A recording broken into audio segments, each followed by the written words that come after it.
Hermanos, hay apellidos que enorgullecen y también hay apellidos que envilecen. Hay nombres que inspiran y hay nombres que humillan. Nacemos en el seno de una familia y lo común es que llevemos ese apellido con nosotros toda la vida, para bien o para mal. Pero también es cierto que quien a buen árbol se arrima, buena sombra le cobija. Independientemente de nuestros antecedentes familiares, podemos ser bendecidos por otras familias y personas, ya sea que nos adopten o por el afecto que brote de esa relación. En Apocalipsis 14, nosotros tenemos dos nombres con los que nosotros podemos ser identificados y que marcarán nuestro destino. Uno de esos nombres es un pasaporte a la gloria. El otro es un pasaporte a la condenación eterna. La estructura de nuestro pasaje, este texto que vamos a estar considerando, es lo que los exégetas podrían llamar una estructura A, B, B, B, A. O sea que el primer tópico concuerda con el último tópico. Pero luego de por medio hay tres tópicos similares: gloria, juicio, juicio, juicio, gloria. Esa es la estructura del pasaje que nosotros tenemos por delante. De manera que vamos a ver esas imágenes de gloria donde aquellos que se amparan tras el nombre del Cordero de Dios son presentados en victoria. Y las escenas intermedias, la porción de aquellos que están marcados con el nombre de la bestia. El capítulo 13 concluyó hablando de la suerte de esos que adoran a la imagen de la bestia, que se postran ante la agenda de la bestia, y cómo esas insinuaciones afectan al mundo entero, y nosotros como pueblo de Dios debemos enfrentar esa oposición del reino de Dios. Eso es lo que nos hace distintos. Estamos marcados por dos nombres distintos. De ellos se decía en Apocalipsis 13, 17, que marcaba a todos en su frente y mano derecha, y que nadie pueda comprar ni vender sino el que tenga la marca, el nombre de la bestia. El nombre de la bestia. El nombre los identifica. Y esa identidad no solo es un sello de propiedad que dicen que pertenecen a la bestia, y lo que Apocalipsis 14 nos va a mostrar también es que eso implica un destino. Lo que le pase a la bestia le pasará también a los que se identifican con ella. Y veo entonces estas 5 escenas, y ustedes podrán observar, donde cada una de estas 5 escenas que les he mencionado comienza con vi, miré. Es una manera de mostrarnos que hay 5 visiones aquí para darnos esta instrucción. 2 visiones de gloria, 3 visiones de juicio. Así que comencemos con nuestra primera visión, versículos 1 al 5 del capítulo 14, visión número 1, el coro de los 144,000. El coro de los 144,000. Comienza el texto diciendo: miré, miré, y he aquí que el Cordero estaba de pie sobre el monte Sión. Él ve 2 cosas, dice este versículo 1, el Cordero y los 144,000. He aquí que el Cordero estaba de pie sobre el monte Sión, y con él 144,000 que tenían el nombre de él. ¿Ven el énfasis en el hecho de uno tiene un nombre y el otro grupo tiene otro nombre? 2 identidades, 2 pasaportes. Y no les trajo a la memoria esa expresión de que miré que estaba en pie sobre el monte Sión. ¿No les trajo a la memoria lo que vimos esta mañana del Salmo 2, versículo 6? Pero yo he consagrado a mi rey sobre Sión, mi santo monte. Hay referencia, está haciendo una alusión al Salmo 2. El Antiguo Testamento contiene profecías que hablaban del reino eterno de Dios como el monte Sión. Puede aparecer también si buscamos Joel 2:32, no lo leeremos. Pero un texto como Isaías 24:23 dice: porque el Señor de los ejércitos reinará en el monte Sión y en Jerusalén. y lo plantea de esta forma al futuro proféticamente. Y el Nuevo Testamento, específicamente el libro de Hebreos, lo identifica con la Jerusalén celestial. Dice Hebreos 12:22: vosotros os habéis acercado al monte Sión, a la ciudad del Dios vivo, la Jerusalén celestial. Es una referencia a la nueva Jerusalén. Lo segundo que Juan vio fueron los 144,000, y añade algo relevante: son los que tienen el nombre del Cordero y de su Padre en sus frentes. Son diferentes a los que adoran a la bestia, los que llevan el nombre de la bestia. El destino de estos 144,000 está íntimamente relacionado con el nombre que ellos llevan con ellos, con Jesús. Estarán con Jesús. Los que tengan el sello de la bestia, ocurrirá con ellos lo que le ocurre a la bestia. Los que llevan el nombre del Cordero terminarán donde el Cordero mora. Yo voy a preparar lugar para ellos, porque donde yo estoy, ellos también estén. De manera que los que llevan el nombre del Cordero son salvados por el Cordero y estarán a salvo para siempre. Tienen garantizada la bendición eterna del cielo. Inmediatamente después de expresar lo que vio, Juan nos cuenta algo que oyó. Dice el versículo 2: y oí una voz del cielo como el estruendo de muchas aguas y como el sonido de un gran trueno. Y la voz que oí era como el sonido de arpistas tocando sus arpas. Juan no dice que vio arpistas, sino que escuchó una voz que sonaba como un grupo de arpistas tocando. Interesante. Era un grupo, pero se escuchaban como si fuera uno. ¿No es interesante? Es como cantar al unísono, que suena tan al unísono que suena como si fuera una sola voz. En Apocalipsis 19 aparece una expresión similar, cuando en el versículo 6 dice: y oí como la voz de una gran multitud. La voz de una multitud, no las voces de una multitud. La voz de una gran multitud, como el estruendo de muchas aguas, como el sonido de fuertes truenos, que decía: aleluya, porque el Señor nuestro Dios todopoderoso reina. ¿Saben qué, hermanos? Allá vamos a cantar, que cuando el director diga al unísono, todo se va a oír concordados. Hermanos, todos vamos a estar sintonizados en esa alabanza y adoración. Esa música del arpa normalmente simboliza gozo y alegría. Y la escena que Juan nos describe aquí es una escena de gozo. Es una escena de deleite en la que nosotros nos encontraremos con nuestro Señor. Dice el Salmo 33:2: dad gracias al Señor con la lira, cantadle alabanzas con el arpa de 10 cuerdas. Hay algo digno de ser celebrado y que viene a ser el tema del cántico celestial.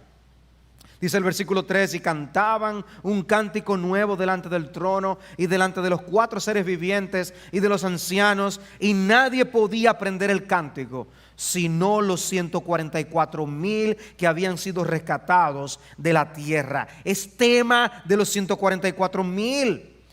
La realiza ese cántico, el contenido de ese cántico es de los 144,000. Es de ellos y solo de ellos. Y son identificados como los que habían sido rescatados de la tierra. Dios ha formado un pueblo de toda tribu, lengua y nación, y les ha dado una nueva nacionalidad. Los ha hecho ciudadanos del cielo. Llamados de entre los moradores de la tierra, ahora tienen el pasaporte celestial. Y son presentados alabando a Dios con un cántico nuevo.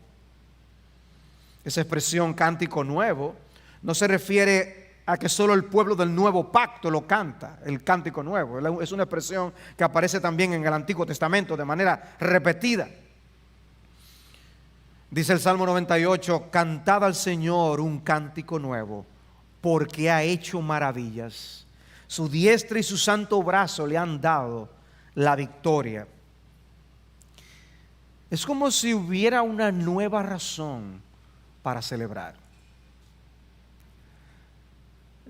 Hay canciones que son compuestas para momentos.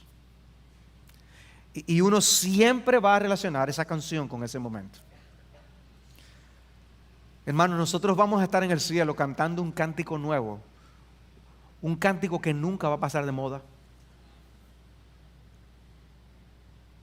A mi madre le encanta encontrar programas que pongan música del ayer por televisión. Y uno puede ver todos esos videos viejos poniendo cosas que ya no se escuchan. Hermano, nosotros siempre estaremos con una canción que estará de moda en el cielo, que nunca dejará de ser, que disfrutaremos eternamente. No diga, otra vez a cantar esta. No es así, es una expresión de gozo, es alegría, es una celebración de victoria. Pero en este punto yo tengo la obligación de hacer una corrección de algo que yo había enseñado aquí en esta serie de mensajes. Y me refiero a lo referente a los 24 ancianos que vuelven a ser mencionados aquí. Si ustedes leen con detenimiento el versículo 3, observarán que los 144,000 que son el pueblo de Dios cantan delante de los 4 seres vivientes y de los ancianos. Ya hemos visto a estos ancianos en los capítulos 4, 5, 7, 11. Y lo que habíamos dicho acerca de ellos es que eran una representación del pueblo de Dios, donde quizás el número 24 habla de las 12 tribus más los 12 apóstoles para referirse a todo el pueblo de Dios, multiplicado por 1000. Y muchos comentaristas y eruditos piensan así. El hecho de que son descritos con vestiduras blancas, algo que puede hablar de la justificación de los creyentes, que usan coronas, y el que aparezcan cantando acerca de la redención, son argumentos utilizados para pensar así. Sin embargo, el versículo 3 nos plantea un problema, porque sería decir que los redimidos cantan delante de los redimidos.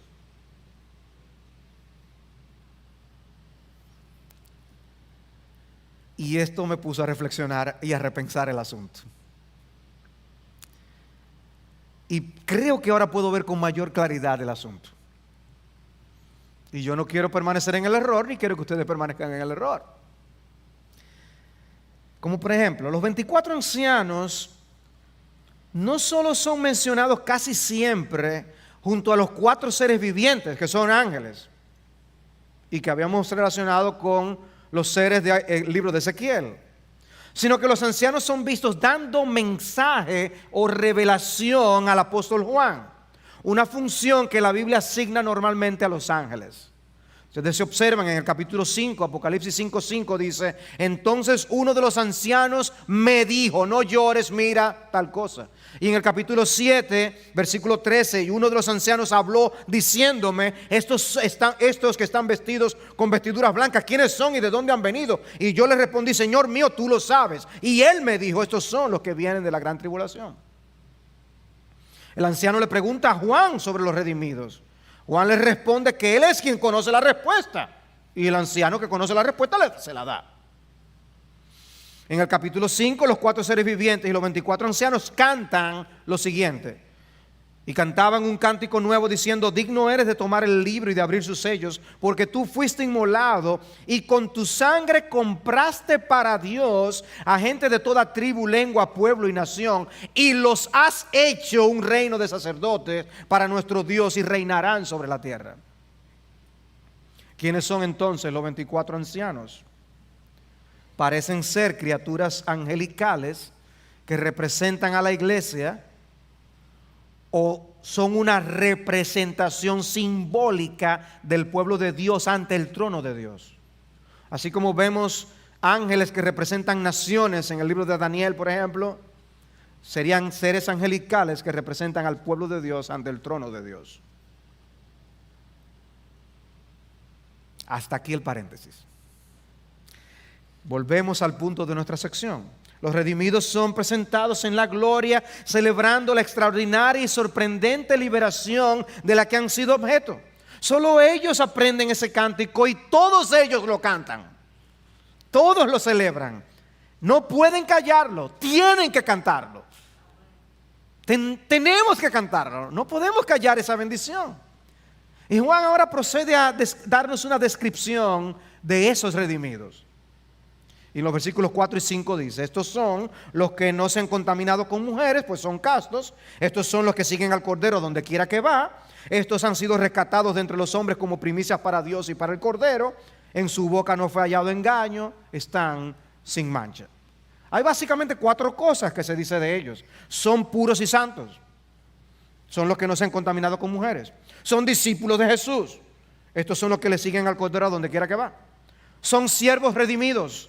Han sido rescatados de entre los hombres como primicias para Dios. Y son íntegros, genuinos, sinceros. En su boca no ha fallado engaño, están sin mancha.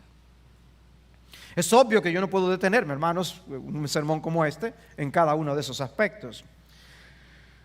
Pero basta enfatizar algunas cosas. El punto de la contaminación con mujeres no es algo literal, es obvio. Aquí no se está exaltando el celibato, ni se está refiriendo únicamente a los hombres. Tanto hombres como mujeres deben ser puros para el Señor. Creo que el punto a resaltar es el contraste entre el estilo de vida de los moradores de la tierra y el estilo de vida de los que han sido sellados por el Cordero. Y ustedes recordarán el texto de Pablo en 2 Timoteo 2:19: el Señor conoce a los que son suyos, y que se aparte de la iniquidad todo aquel que menciona el nombre del Señor. El que tenga el pasaporte del Señor, que viva como el Señor demanda.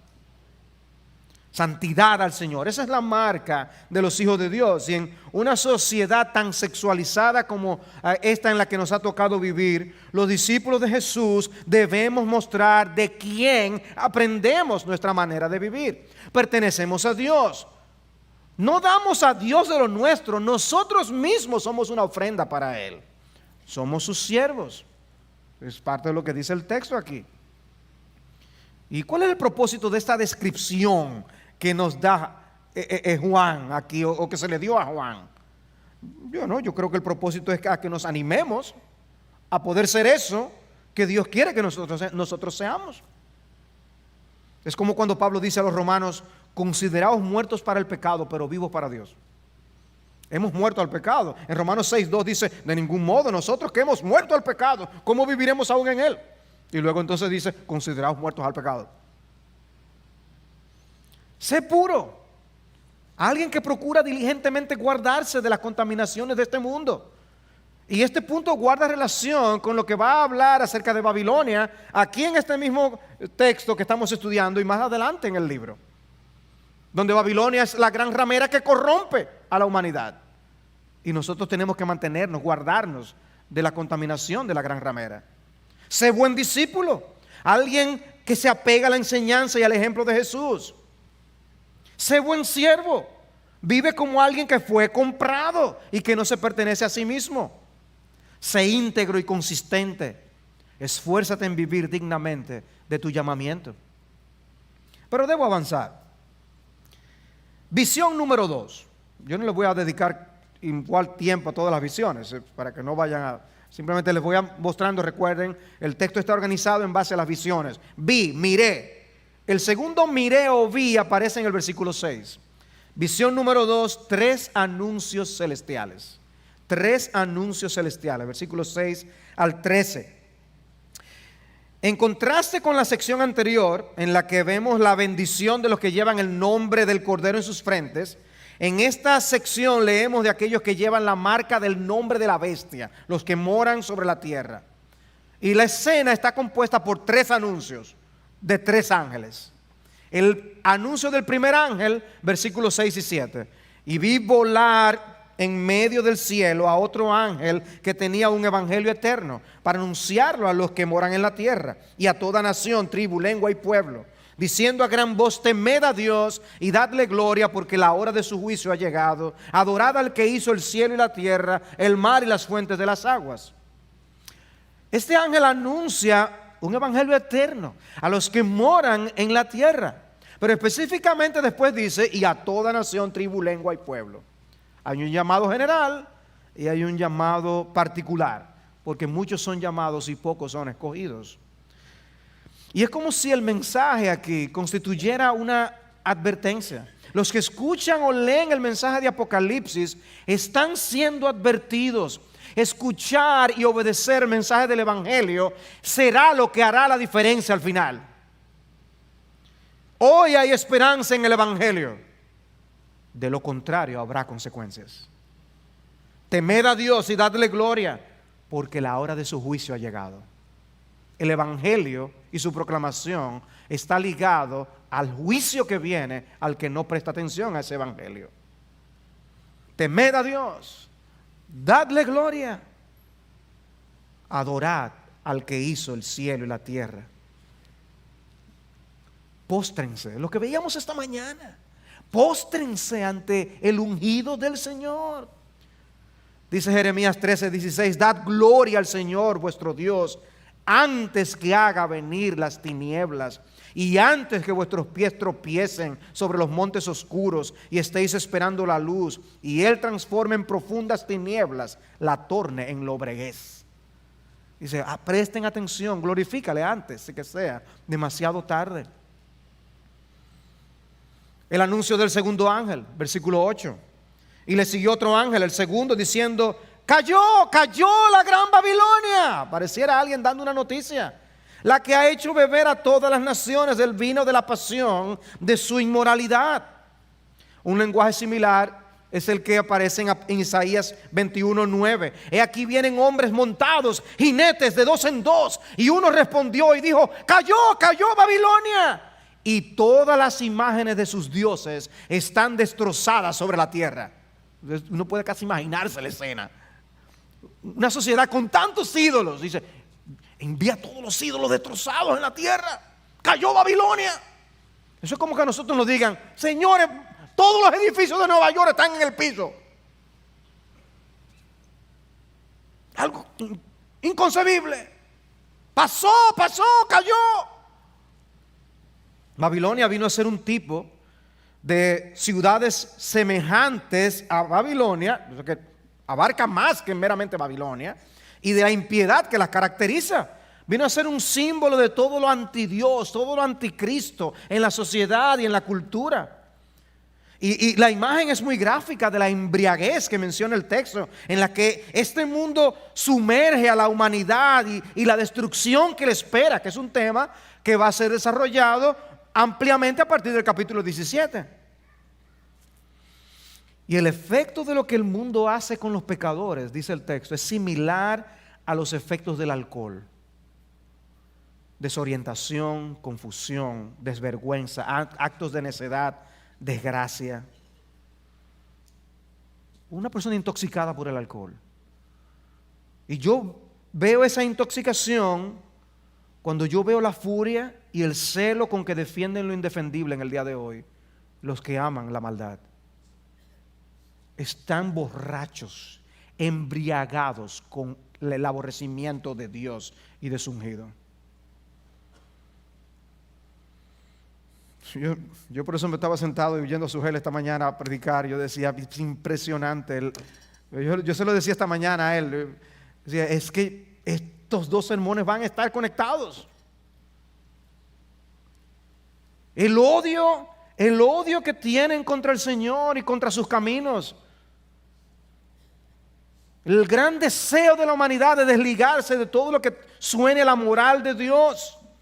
Dice Apocalipsis 17:2, los moradores de la tierra fueron embriagados con el vino de su inmoralidad. Y luego en el capítulo 18, versículo 3, todas las naciones han bebido del vino de la pasión de su inmoralidad, y los reyes de la tierra han cometido actos inmorales con ella, y los mercaderes de la tierra se han enriquecido con la riqueza de su sensualidad. Es una locura. Pero una locura que está por todos los lados. Por eso quieren atrapar en la mente de nuestros niños. Por eso quieren inculcar en los niños estas cosas que son una locura, porque no la pueden dialogar. En un debate normal no se puede dialogar con esas cosas. Son insensatez. Y tienen que pasarlo por escondidas, con leyes, y en literatura, y en videos, y en juegos. Es impresionante la cantidad de jueguitos para niños. Entonces, los padres ven a su hijo que está lo que está. No es muñequito que está viendo. Ve, chequea qué es lo que está diciendo los muñequitos. Y no serán juegos de niños, te vas a dar cuenta. o lo que ocurre con algunos juegos. Es un sistema de mal y este mundo contamina. Por eso la religión pura y sin mácula es guardarse sin mancha del mundo. Pasar por este mundo sin mancharse, sin ensuciarse, es difícil. Eso es como pedirle a un mecánico que termine nítido. Pero Dios no dejará las cosas así. Y este sistema del mal será destruido. Habrá cielos nuevos y tierra nueva en los que morará la justicia. Se presenta la noticia como si ya hubiera pasado. Cayó Babilonia, cayó Babilonia. Como cayó la ciudad en el 539 antes de Cristo, este sistema del mal caerá también. Ese titular lo escucharemos nosotros. Después de esto oí, dice Apocalipsis 19:1, una gran voz de una gran multitud en el cielo que decía: aleluya, aleluya, la salvación y la gloria y el poder pertenecen a nuestro Dios, porque sus juicios son verdaderos y justos, pues ha juzgado a la gran ramera que corrompía la tierra con su inmoralidad y ha vengado la sangre de sus siervos con ella. Eso viene. El anuncio del tercer ángel, versículos 9 al 11. Entonces lo siguió otro ángel, el tercero, diciendo a gran voz: si alguno adora a la bestia y a su imagen y recibe una marca en su frente o en su mano, él también beberá del vino del furor de Dios, que está preparado puro en el cáliz de su ira, y será atormentado con fuego y azufre delante de los santos ángeles y en presencia del Cordero. Y el humo de su tormento asciende por los siglos de los siglos. Y no tienen reposo, ni de día ni de noche, los que adoran a la bestia y a su imagen, y cualquiera que reciba la marca de su nombre. Que es un contexto de juicio divino, es evidente, ¿verdad? El vino del furor de Dios, el cáliz de su ira, serán atormentados con fuego y azufre. El humo de su tormento asciende por los siglos de los siglos. No tienen reposo ni de día ni de noche. Es un lenguaje figurado, ¿verdad? Todo lo que tiene el libro de Apocalipsis, muchas figuras. Bueno, si es un lenguaje figurado, es un lenguaje figurado de algo horrendo. Es algo que no se puede ni describir, amados hermanos. Lo que nosotros estamos leyendo aquí es simplemente horroroso.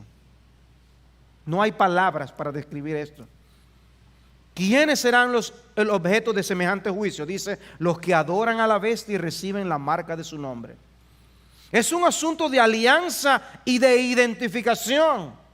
Si te identificas con la bestia, vas a sufrir con la bestia. ¿Y qué sufrimiento? ¿Qué sufrimiento?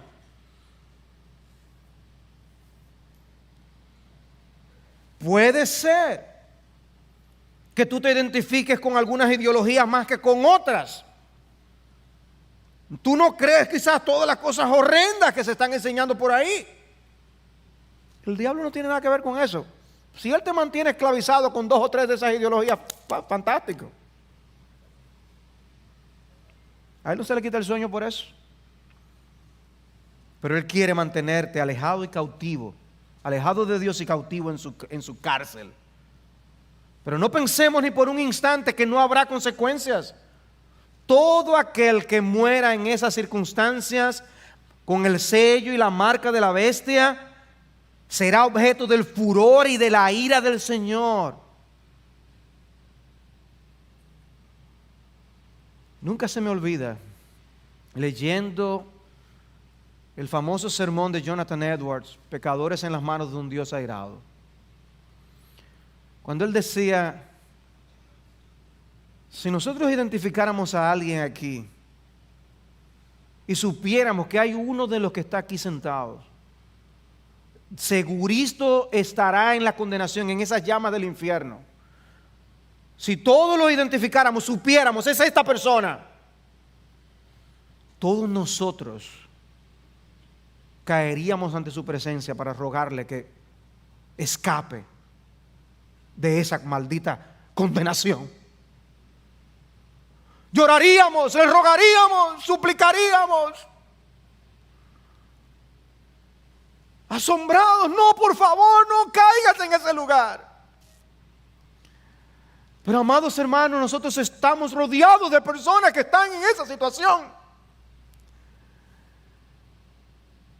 Y necesitamos sensibilizarnos más para proclamarles el mensaje, el único mensaje, el evangelio eterno que los puede librar de esa condenación. El hecho de que ya tú estás a salvo no significa que ya no hay nada que hacer. Hay mucho que hacer. Y Dios nos expone a estas cosas para sensibilizar al pueblo suyo a que cumpla la misión que nos ha encomendado. Desliguémonos del mundo y sus filosofías, pero amemos a los moradores de la tierra para proclamarles el evangelio y arrebatarlos del infierno. Horrenda cosa es caer en las manos del Dios vivo. Qué lenguaje, horrenda expectación de juicio y la furia de un fuego que ha de consumir a los adversarios. No habrá misericordia cuando se acabe el tiempo de la misericordia, porque este es el tiempo de la oportunidad. Esos 3 anuncios angelicales luego son seguidos por 2 declaraciones importantes, los versículos 12 y 13. Aquí está la perseverancia de los santos que guardan los mandamientos de Dios y la fe de Jesús. Una expresión de lo que habíamos visto algo similar en el capítulo anterior. La Biblia textual lo traduce: aquí está la perseverancia de los santos, los que guardan los mandamientos de Dios y la fe de Jesús. Está describiendo quiénes son los santos. No que hay algunos que son santos, que es lo que viven así, sino que todos los santos son así. Porque la traducción de la Biblia de las Américas puede prestarse a confusión. Pero aquí está la perseverancia, hermano. Estamos siendo exhortados a perseverar. No importa que el mundo sea así, que la bestia sea tan feroz, tenemos que perseverar. Y luego tenemos el contraste en el versículo 13. Y oí una voz del cielo que decía: bienaventurados los muertos que de aquí en adelante mueren en el Señor. Sí, dice el Espíritu, para que descansen de sus trabajos, porque sus obras van con ellos. Y hay un contraste porque, si ustedes recuerdan la declaración de los versículos 9 al 11, dice que ellos no tendrán reposo ni de día ni de noche. Sin embargo, de los que sí son creyentes, dicen que ellos sí descansarán. Si la vida consistiera en la abundancia de los bienes terrenales, en diversión, entretenimientos, fiestas y coros, no tendrían sentido las palabras de este versículo. Pero son ciertas. Esta vida es una preparación para la eterna. El mundo no es nuestro hogar. ¿No te sientes a veces como raro aquí? Nacimos aquí, pero no somos de aquí. ¿Te sientes como fuera de lugar a veces? Bienaventurados los muertos que de aquí en adelante mueren en el Señor. Esta vida es un trabajo y el descanso está después. Visión número 3. Visión número 3. Los versículos 14 al 20. Los versículos 14 al 20 es una sección que presenta el juicio de Dios también, pero lo hace con la figura de una cosecha, que es una figura que normalmente en la palabra de Dios se relaciona con el juicio, cuando Dios separará a los suyos de los que no lo son. Y aquí hay 2 cosechas en ese sentido. En uno de los segadores aparece en los versículos 14 al 16, y el siguiente segador aparece en los versículos 17 al 20. Hay quienes sugieren que la primera siega es de los salvos y la segunda es de los juzgados, y eso es posible. Pero también es posible que las 2 siegas sean para separar a los creyentes de los incrédulos. O sea que en eso no seré dogmático. Una siega es llevada a cabo por uno que es semejante al Hijo del Hombre, y otra siega es llevada a cabo por un ángel. Y vemos que en ambas siegas hay una orden a usar la hoz y poder llevar a cabo la siega. Dice: y miré, nuestra palabra clave, versículo 14. Y aquí una nube blanca, y sentado en la nube estaba uno semejante a Hijo de Hombre. Daniel 7, huele a Daniel 7, capítulo 7. Que tenía en la cabeza una corona de oro y en la mano una hoz afilada.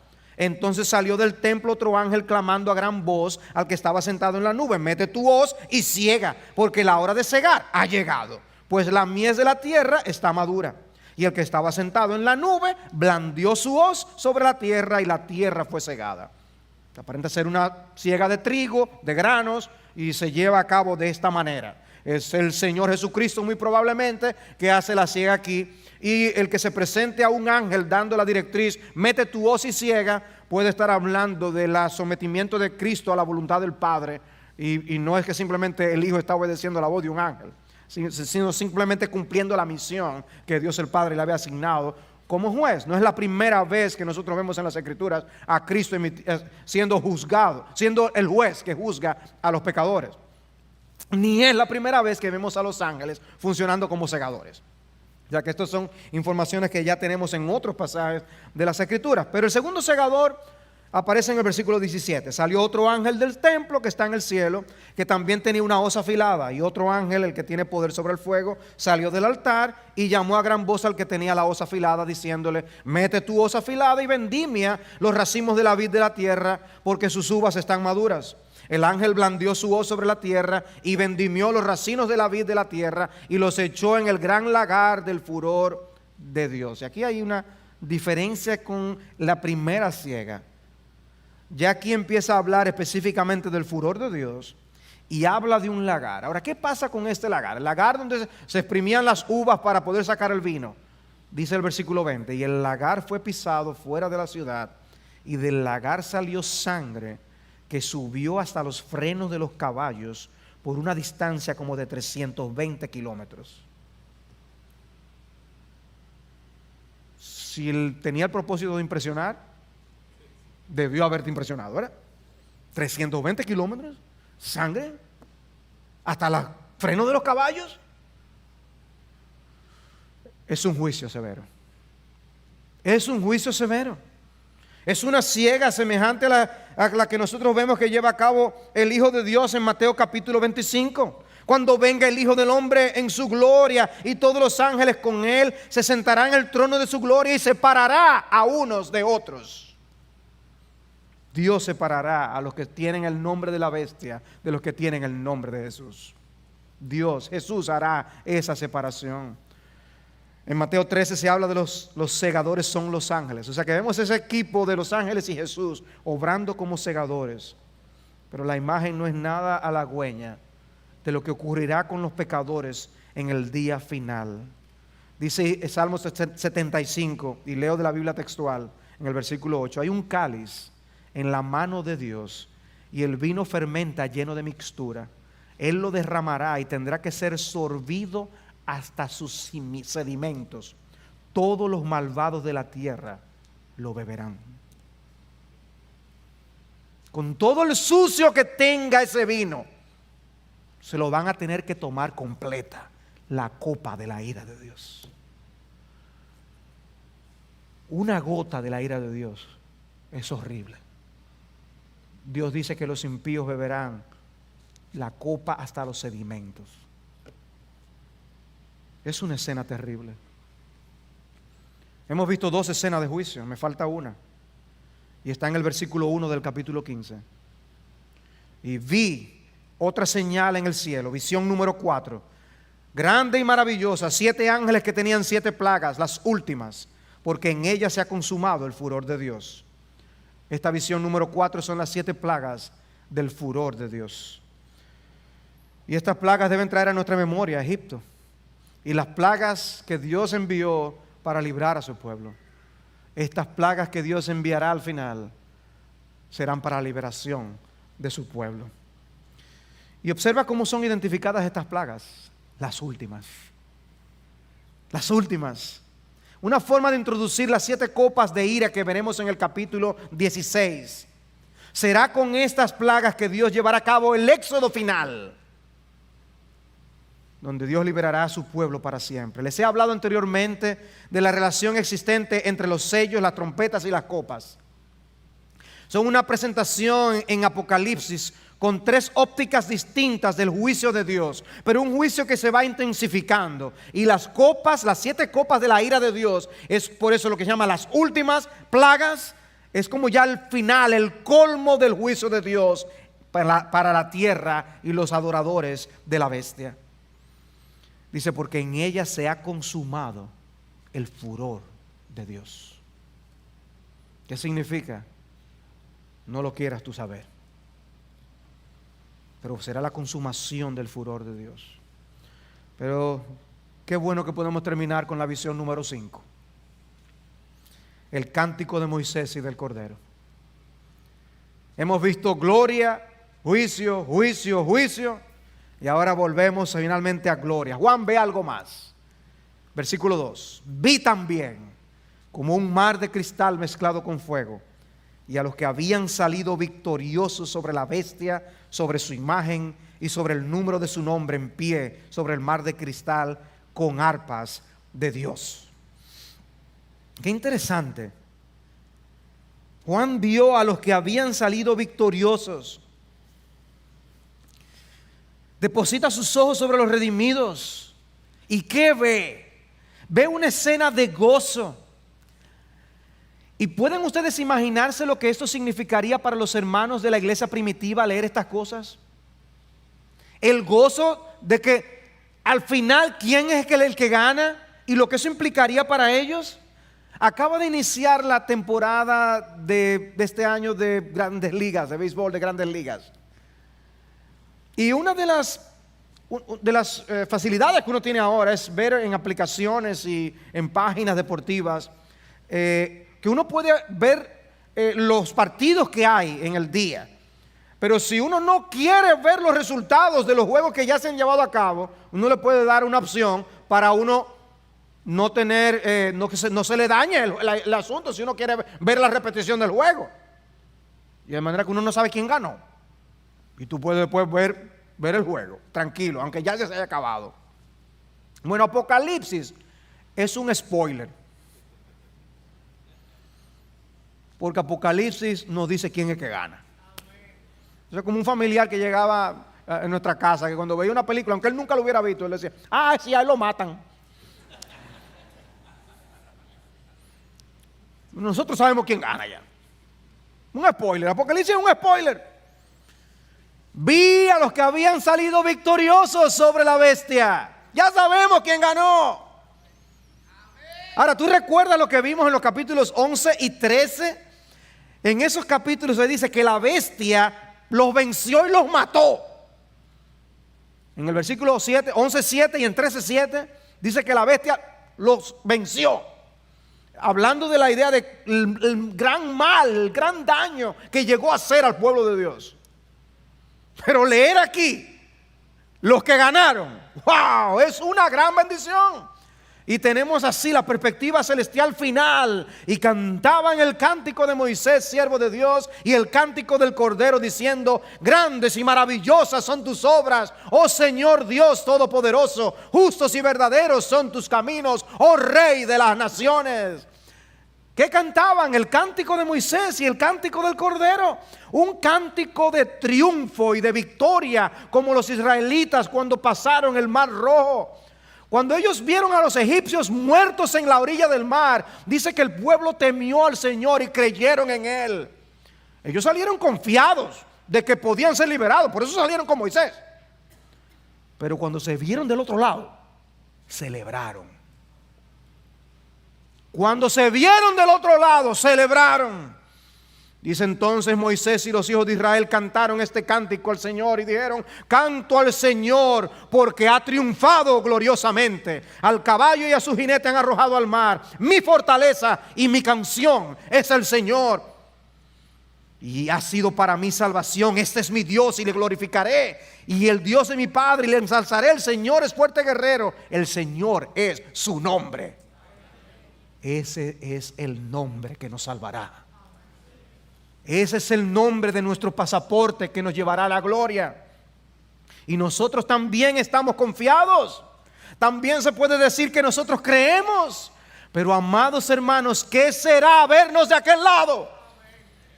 Cantaremos a nuestro Señor porque habrá triunfado más gloriosamente aún. ¿Será el cántico del Cordero menos efusivo que el cántico de Moisés? Lo dudo mucho. Lo dudo mucho. ¿Y qué diremos? Grandes y maravillosas son tus obras. Señor, cuán sorprendente eres. Y nosotros estudiamos Apocalipsis, pero no teníamos ni idea de qué era lo que eso significaba. Oh hermanos, allá nos asombraremos con nuestro Dios. Oh Señor, ¿quién no temerá y glorificará tu nombre? ¿A qué loco se le ocurre no adorarte? Pues solo tú eres santo, porque todas las naciones vendrán y adorarán en tu presencia, pues tus justos juicios han sido revelados. Dice el versículo 4, algo en el futuro, porque todas las naciones vendrán y adorarán en tu presencia. Oh, es el cántico eterno, pero dice algo en futuro. ¿Y por qué? Para animar a las naciones a venir. Vengan, este es el tiempo de la oportunidad. Este es el tiempo de postrarnos ante el Cristo, el ungido de Dios que vimos esta mañana. Besad al Hijo, honrad al Hijo.